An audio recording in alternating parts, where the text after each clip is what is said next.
Assalamualaikum warahmatullahi wabarakatuh.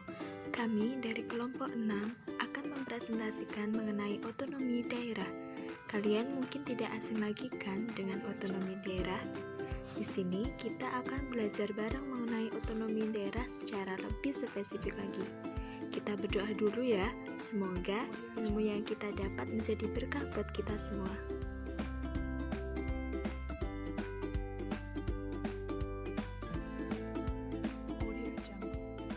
Berikut nama anggota dari kelompok 6.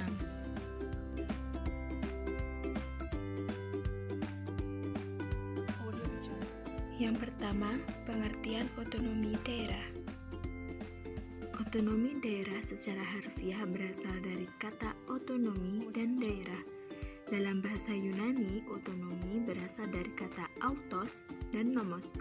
Autos yang berarti sendiri dan nomos yang berarti aturan atau undang-undang, sehingga dapat diartikan sebagai kewenangan untuk mengatur sendiri atau kewenangan untuk membuat aturan guna mengurus rumah tangga sendiri. Sedangkan daerah adalah kesatuan masyarakat hukum yang mempunyai batas-batas wilayah. Berdasarkan Undang-Undang Nomor 32 Tahun 2004, diamandemen dengan Undang-Undang Nomor 12 Tahun 2008 tentang pemerintah daerah. Arti dari otonomi daerah adalah hak wewenang dan kewajiban daerah otonom untuk mengatur dan mengurus sendiri urusan pemerintahan dan kepentingan masyarakat setempat sesuai dengan peraturan perundang-undangan. Pengertian otonomi daerah menurut pendapat beberapa ahli.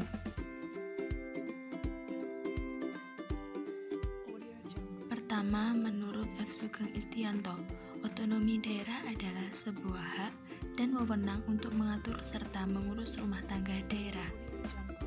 Yang kedua, menurut Syarif Saleh, otonomi daerah merupakan hak yang mengatur serta memerintah daerahnya sendiri, di mana hak tersebut merupakan hak yang diperoleh dari pemerintah pusat. Yang ketiga, menurut Kansil, otonomi daerah adalah hak, wewenang, serta kewajiban daerah untuk mengatur serta mengurus daerahnya sendiri sesuai perundang-undangan yang masih berlaku. Yang keempat, menurut Wijaja, otonomi daerah merupakan salah satu bentuk desentralisasi pemerintahan yang pada dasarnya ditujukan untuk memenuhi kepentingan bangsa dan negara secara menyeluruh dengan upaya yang lebih baik dalam mendekatkan berbagai tujuan penyelenggaraan pemerintahan agar terwujudnya cita-cita masyarakat yang adil dan makmur. Yang kelima, menurut Philip Mahwood, otonomi daerah merupakan hak dari masyarakat sipil mendapatkan kesempatan serta perlakuan yang sama, baik dalam hal mengekspresikan, berusaha mempertahankan kepentingan mereka masing-masing, dan ikut serta dalam mengendalikan penyelenggaraan kinerja pemerintahan daerah. Yang keenam, menurut Benyamin Husein, otonomi daerah merupakan pemerintahan oleh dan untuk rakyat di bagian wilayah nasional negara secara informal berada di luar pemerintahan pusat. Yang ketujuh, menurut Mariun, otonomi daerah merupakan kewenangan atau kebebasan yang dimiliki pemerintahan daerah agar memungkinkan mereka dalam membuat inisiatif sendiri untuk mengatur dan mengoptimalkan sumber daya yang dimiliki daerahnya. Yang kedelapan, menurut Vincent Lemius, otonomi daerah adalah kebebasan, kewenangan dalam membuat keputusan politik serta administrasi yang sesuai dengan peraturan perundang-undangan. Jadi, apa sih yang dinamakan otonomi daerah? Otonomi daerah adalah hak, wewenang, dan kewajiban daerah otonom untuk mengatur dan mengurus sendiri urusan pemerintahan dan kepentingan masyarakat setempat sesuai dengan peraturan perundang-undangan. Sejarah perkembangan otonomi daerah di Indonesia. 1. Desentralisasi Wet 1903. Pada tahun ini, pemerintah Belanda menetapkan Wetdonde Decentralisatie van het Bestuur in de Nederland Indie. Pembentukan daerah otonom dan pelaksanaan pemerintahan inilah yang mengawali hubungan kewenangan antara pusat dan daerah di Indonesia. 2. Undang-Undang Nomor 1 Tahun 1945 tentang Kedudukan Komite Nasional Daerah. Pemerintahan provinsi harus menetapkan haknya dengan kebijaksanaan sendiri dalam mengatur rumah tangganya. 3. Undang-Undang Nomor 22 Tahun 1948 tentang penetapan aturan-aturan pokok mengenai pemerintah sendiri di daerah-daerah yang berhak mengatur dan mengurus rumah tangganya sendiri. Dalam undang-undang ini ditegaskan beberapa aturan pokok yang sangat penting, diantaranya mengenai pembagian wilayah negara dalam daerah-daerah yang dapat mengatur dan mengurus rumah tangganya sendiri. 4. Undang-Undang Nomor 1 Tahun 1957 tentang pokok-pokok pemerintah daerah. Undang-undang ini merupakan implementasi dari pasal 121 Undang-Undang Dasar Sementara tahun 1950 yang mengisyaratkan pemberian otonomi yang seluas-luasnya pada daerah dalam penyelenggaraan urusan rumah tangganya. 5. Undang-Undang Nomor 18 Tahun 1965 tentang pemerintahan daerah. UU ini semakin memperkuat kedudukan kepala daerah dengan tujuan untuk menjamin kelangsungan kesatuan negara di mana DPRD bertanggung jawab kepada kepala daerah. Undang-undang ini melanjutkan pemakaian istilah otonomi daerah yang real dan seluas-luasnya sekalipun sudah dengan suatu pembatasan. 6. Undang-Undang Nomor 5 Tahun 1974 tentang pokok-pokok pemerintahan di daerah. Otonomi daerah dilaksanakan secara nyata, dinamis, dan bertanggung jawab. Implementasinya lebih berkonotasi hak daripada kewajiban, di mana banyak memerlukan koordinasi dengan pemerintah pusat sehingga muncul kesan sentralistik. 7. Undang-Undang Nomor 22 Tahun 1999 tentang pemerintah daerah dan Undang-Undang Nomor 25 Tahun 1999 tentang perimbangan keuangan antara pemerintah pusat dan daerah. Kedua undang-undang ini menerapkan kebijakan otonomi daerah yang luas dengan aturan khusus untuk Aceh, Papua, dan Timur Timur. 8. Undang-Undang Nomor 32 Tahun 2004 tentang pemerintah daerah. Pemerintah daerah diharapkan lebih meningkatkan efisiensi dan efektivitas penyelenggaraan otonomi daerah serta perlu memperhatikan hubungan antar susunan pemerintah dan antar pemerintahan. 9. Undang-Undang Nomor 23 Tahun 2014 tentang pemerintah daerah. Undang-undang ini justru mengabaikan kehendak otonomi daerah dan lebih mengedepankan semangat efisiensi dan efektivitas penyelenggaraan pemerintah daerah dengan lebih memperhatikan aspek-aspek hubungan antara pusat daerah dan antar daerah, potensi dan keanekaragaman daerah, serta peluang dan tantangan persaingan global dalam sistem penyelenggaraan pemerintah negara. Dasar Hukum Otonomi Daerah. Dasar Hukum Otonomi Daerah dibagi menjadi 6, yaitu yang pertama adalah Pasal 18 ayat 1-7, Pasal 18A ayat 1 dan 2, serta Pasal 18B ayat 1 dan 2 Undang-Undang Dasar Negara Republik Indonesia tahun 1945. Yang kedua, Undang-Undang Nomor 32 Tahun 2004 tentang Pemerintah Daerah. Yang ketiga, Undang-Undang Nomor 33 Tahun 2004 tentang Perimbangan Keuangan antara pemerintah pusat dan pemerintah daerah. Yang keempat, Undang-Undang Nomor 23 Tahun 2014 tentang Pemerintah Daerah. Yang kelima, Ketetapan MPR Republik Indonesia Nomor 4 MPR 2000 tentang rekomendasi kebijakan pemerintah dalam menyelenggarakan otonomi daerah. Yang keenam, Ketetapan MPR Republik Indonesia Nomor 15 MPR 1998 tentang penyelenggaraan otonomi daerah, pembagian, pengaturan, dan pemanfaatan sumber daya alam nasional yang adil dan keseimbangan keuangan dari pemerintah pusat dan pemerintah daerah dalam kerangka Negara Kesatuan Republik Indonesia. Bunyi Pasal 18 ayat 1-7. Yang pertama, Pasal 18 ayat 1 berbunyi, Negara Kesatuan Republik Indonesia dibagi atas dasar daerah provinsi dan daerah provinsi itu dibagi atas kabupaten dan kota yang tiap-tiap provinsi, kabupaten, dan kota itu mempunyai pemerintah daerah yang diatur dengan undang-undang. Yang kedua, Pasal 18 ayat 2 Undang-Undang 1945 berbunyi, pemerintah daerah provinsi, daerah kabupaten, dan kota mengatur dan mengurus sendiri urusan pemerintahan menurut asas otonomi dan tugas pembantuan. Yang ketiga, Pasal 18 ayat 3 Undang-Undang 1945 berbunyi, pemerintah daerah kabupaten dan kota memiliki Dewan Perwakilan Rakyat Daerah yang anggota-anggotanya dipilih melalui pemilihan umum. Yang keempat, Pasal 18 ayat 4 Undang-Undang 1945 berbunyi, Gubernur, Bupati, dan Wakil Wali Kota masing-masing sebagai kepala pemerintah daerah, provinsi, kabupaten, dan kota dipilih secara demokratis. Yang kelima, Pasal 18 ayat 5 Undang-Undang 1945 berbunyi, pemerintahan daerah menjalankan otonomi seluas-luasnya kecuali urusan pemerintahan yang oleh undang-undang ditentukan sebagai urusan pemerintahan pusat. Yang keenam, Pasal 18 ayat 6 Undang-Undang 1945 berbunyi, pemerintah daerah berhak menetapkan peraturan daerah dan peraturan-peraturan lain untuk melaksanakan otonomi dari tugas pembantuan. Yang ketujuh, Pasal 18 ayat 7 Undang-Undang 1945 berbunyi, susunan dan tata cara penyelenggaraan pemerintahan daerah diatur dalam undang-undang. Pasal 18A ayat 1 dan 2. Yang pertama, Pasal 18A ayat 1 berbunyi, hubungan wewenang antara pemerintah pusat dan pemerintah daerah provinsi, kabupaten dan kota atau antara provinsi dan kabupaten dan kota diatur dengan undang-undang dengan perhatikan kekhususan dan keragaman daerah. Ketentuan Pasal 18A ayat 1 ini terkait erat dengan Pasal 4 ayat 1 dengan kekuatan bahwa daerah dalam mengatur dan mengurus sendiri urusan pemerintahannya berlandaskan atau mengacu pada Pasal 4 ayat 1 yang menyatakan bahwa Presiden memegang kekuasaan pemerintah. Yang kedua, Pasal 18A ayat 2 berbunyi, hubungan keuangan, pelayanan umum, pemanfaatan sumber daya alam dan sumber daya lainnya antara pemerintah pusat dan pemerintah daerah diatur dan dilaksanakan secara adil dan selaras berdasarkan undang-undang. Bunyi Pasal 18B ayat 1 dan 2. Yang pertama, Pasal 18B ayat 1 berbunyi, negara mengakui dan menghormati satuan-satuan pemerintahan daerah yang bersifat khusus atau bersifat istimewa yang diatur dengan undang-undang.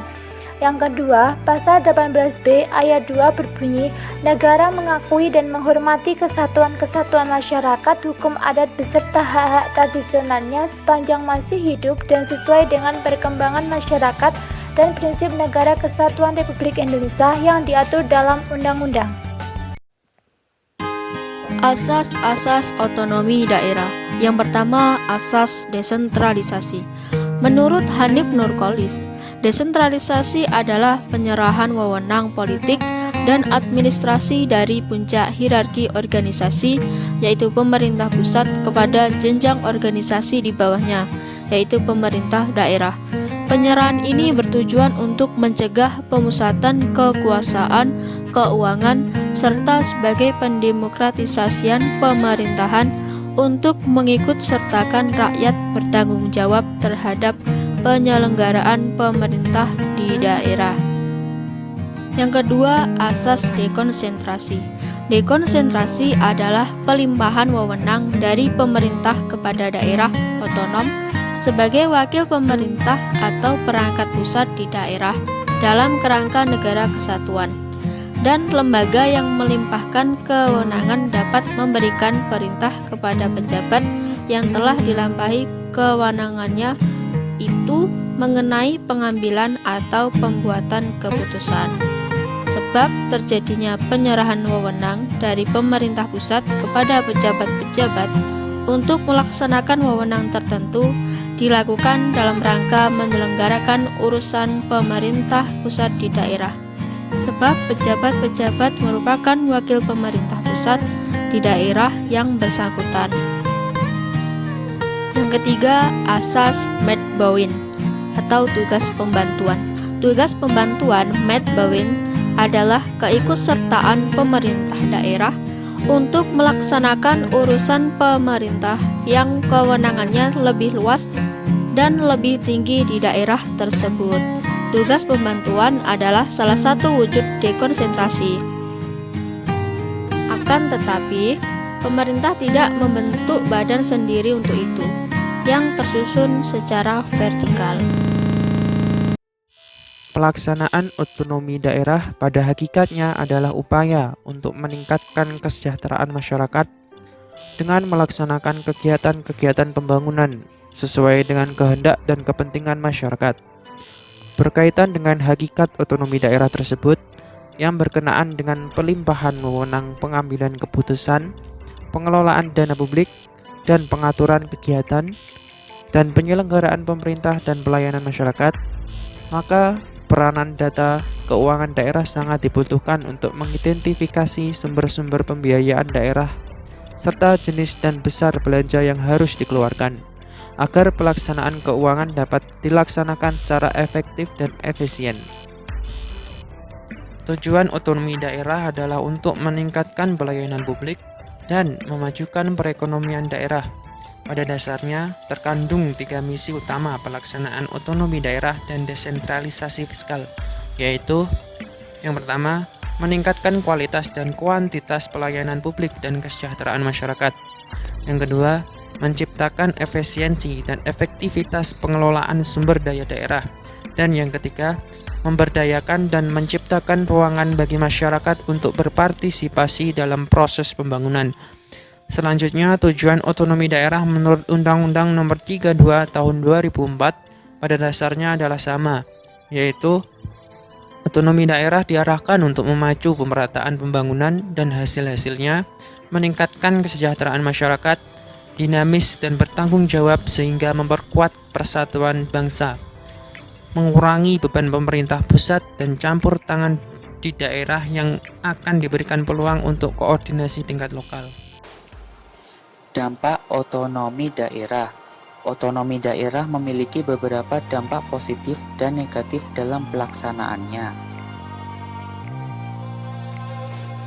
Dampak positif otonomi daerah antara lain: 1. Sosial budaya akan lebih berkembang.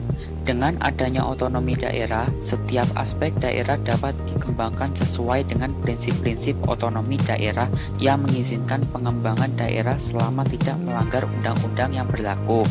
Maka daerah dapat mengembangkan semua aspek kehidupan sosial budayanya untuk kesejahteraan masyarakat. 2. Pertahanan dan keamanan akan terkendali. Daerah khususnya berbatasan dengan wilayah negara lain yang merupakan garis pertahanan terdepan. Dengan adanya otonomi daerah, pemerintah daerah akan lebih memperhatikan tingkat pertahanan dan keamanan bagi masyarakat. 3. Potensi daerah dapat berkembang. Dengan adanya otonomi daerah, semua potensi daerah juga dapat berkembang, seperti dalam pengelolaan sumber daya alam dan sumber daya manusia, guna meningkatkan anggaran pendapatan daerah dan meningkatkan kesejahteraan masyarakat. 4. Kewenangan daerah memiliki kebijakan tertentu. Karena setiap wilayah Indonesia mempunyai ciri khas tersendiri, apabila jika suatu daerah mempunyai sejarah atau latar belakang yang tidak sama, maka dengan adanya otonomi daerah mempunyai kebijakan tertentu sesuai dengan kondisi atau adat istiadat di wilayahnya. 5. Desentralisasi kekuasaan. Otonomi daerah memberikan kesempatan pada contoh penerapan asas desentralisasi kekuasaan, di mana kekuasaan tidak hanya pada pemerintahan pusat, ada pembagian wewenang dan fungsi, maka pemerintah dapat menyerap semua aspirasi masyarakat dari bawah. Pemerintah pusat juga tidak menjadi pemerintah otoriter dengan kekuasaan tidak terbatas. 6. Meningkatkan kesejahteraan masyarakat. Adanya otonomi daerah diharapkan dengan tercapainya peningkatan kesejahteraan pada masyarakatnya, setiap daerah akan berlomba-lomba secara kreatif menggali semua potensi yang dimilikinya untuk menjadi lebih baik. Kesejahteraan ini bisa dilihat dari berbagai aspek ekonomi, pendidikan, dan kesehatan. Pemerintah pusat akan lebih mudah mengatur semuanya. 7. Pemerataan dalam pembangunan. Otonomi daerah akan mewujudkan pemerataan pembangunan lebih cepat di daerah-daerah terpencil yang dilaksanakan melalui peran oleh pemerintah daerah dan masyarakat. Dampak negatif otonomi daerah. 1. Daerah miskin semakin terlambat untuk berkembang.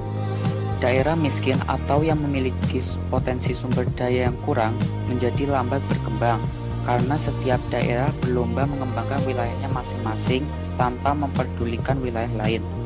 2. Menyulut konflik dan kesenjangan sosial antar daerah.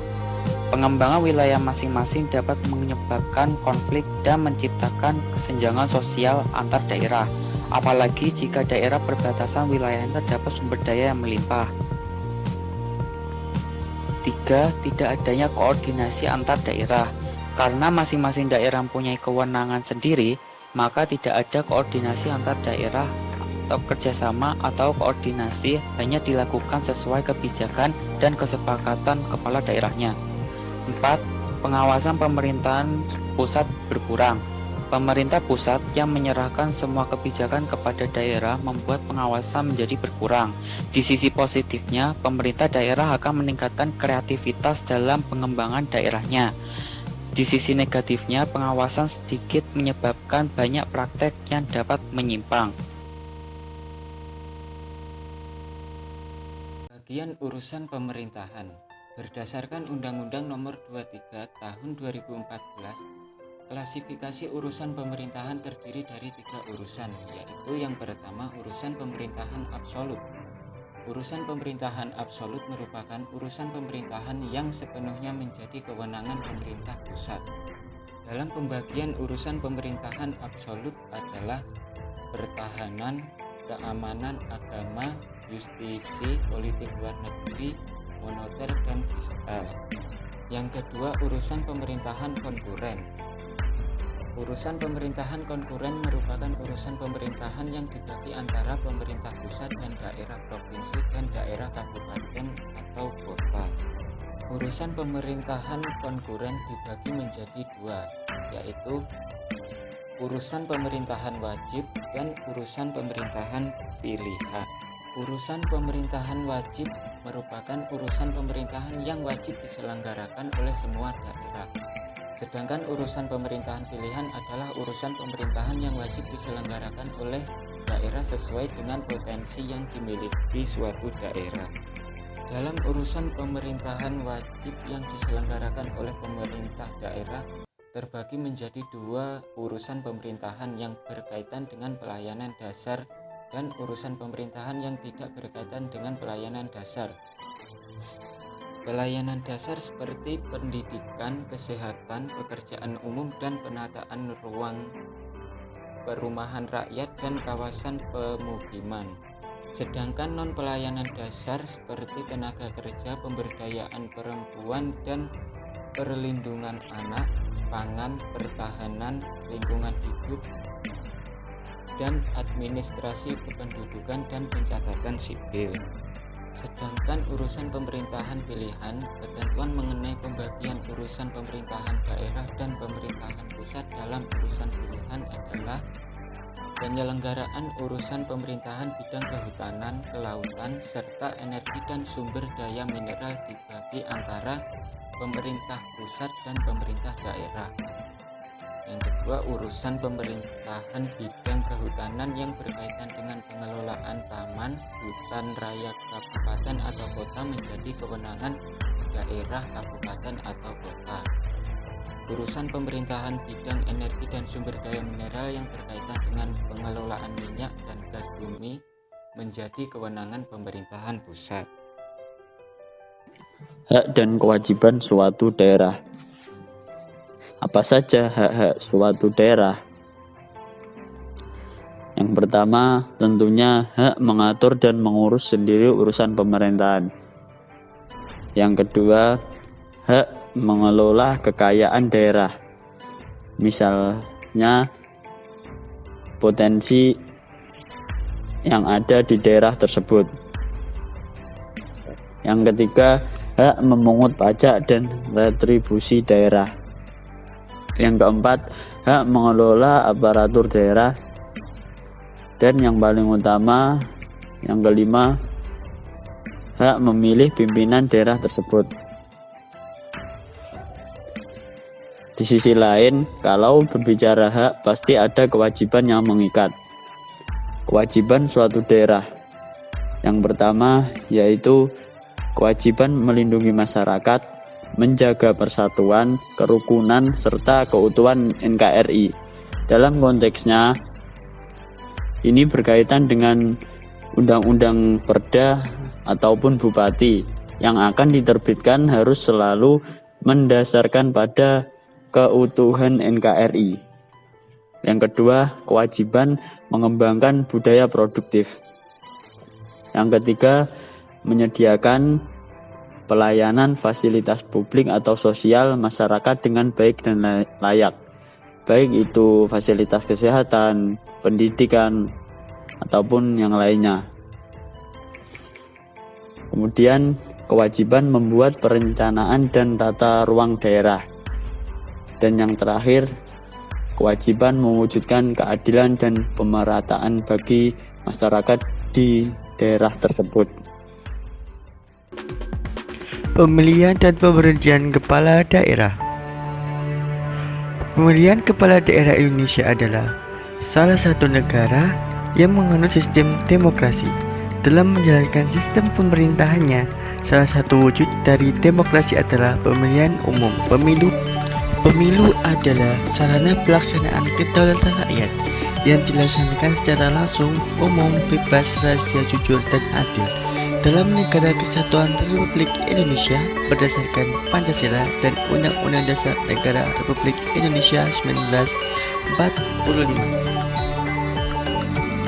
Pemilu di Indonesia pertama kali dilaksanakan pada tahun 1955 untuk memilih anggota DPR dan DPRD yang diikuti oleh 118 partai politik, organisasi, dan perorangan. Dikeluarkannya Undang-Undang Nomor 22 Tahun 1999 merupakan sebuah terobosan yang sangat progresif. Desentralisasi yang terjadi sangat signifikan, namun desentralisasi berhenti pada tingkatan pemerintahan yang paling bawah dan bukan berakhir pada masyarakat. Disempurnakannya pasal 18 Undang-Undang Dasar Negara Republik Indonesia tahun 1945 pada amandemen kedua tahun 2000 semakin mendorong untuk dilakukan pula revisi Undang-Undang Nomor 22 tahun 1999 khususnya mengenai pilkada secara langsung. Pemilihan sistem pilkada merupakan perjalanan politik panjang yang diwarnai tarik-menarik antar kepentingan elit politik dan kehendak publik, kepentingan pusat dan daerah, atau bahkan antara kepentingan nasional dan internasional. Perkembangan pilkada di Indonesia cukup dinamis, mulai dari Indonesia zaman Hindia Belanda sampai dengan sekarang. Pemilihan kepala daerah. Mekanisme pemerintahan kepala daerah dalam masa jabatannya menurut Undang-Undang Nomor 23 Tahun 2004 dalam sistem presidensial, presiden sebagai kepala negara atau kepala pemerintahan pada dasarnya tidak dapat diberhentikan sebelum berakhir masa jabatannya, terkecuali dengan alasan-alasan tertentu. Hal ini juga berlaku bagi kepala daerah dan wakil kepala daerah. Pada dasarnya tidak dapat diberhentikan sebelum berakhir masa jabatannya, terkecuali sebagaimana diatur dalam pasal 29 Undang-Undang Nomor 32 Tahun 2004 tentang pemerintahan daerah, yaitu apabila meninggal dunia, permintaan sendiri atau diberhentikan. Substansi pemerintahan kepala daerah diatur dalam Undang-Undang Nomor 32 Tahun 2004 tentang pemerintahan daerah. Dari undang-undang tersebut, substansi pemerintahan kepala daerah hanya dapat dilakukan jika kepala daerah terbukti melanggar aturan hukum. Peran Dewan Perwakilan Rakyat Daerah atau DPRD dalam proses pemberhentian kepala daerah berdasarkan Undang-Undang Nomor 32 Tahun 2004 tentang pemerintahan daerah. Fungsi legislatif yaitu membentuk peraturan daerah. Fungsi anggaran yaitu menetapkan anggaran. Fungsi pengawasan yaitu melakukan pengawasan terhadap jalannya pemerintahan dan pelaksanaan peraturan perundang-undangan.